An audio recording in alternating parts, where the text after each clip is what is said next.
السلام عليكم، كي دايرين؟ كيتمنى تكونوا بخير وعلى خير.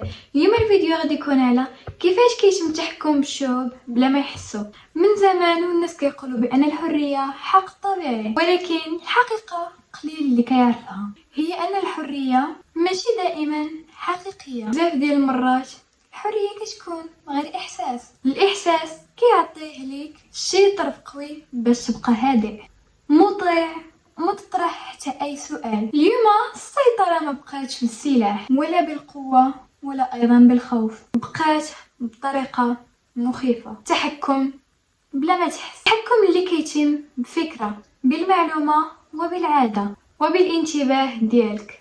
فاش كتسول الناس شكون اللي كيتحكم فيك، كيمشيو مباشره للفيديوهات ديال المؤامره والحكومات والشركات الكبرى.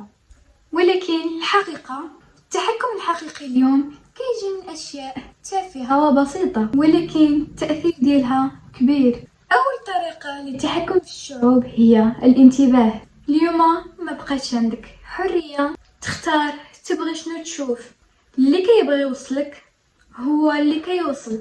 لأن السيطرة الحقيقية كتبدا فاش كتوقف وكتسول راسك، وكتبدا فقط ملي كتقبل كل شيء بلا ما تسول.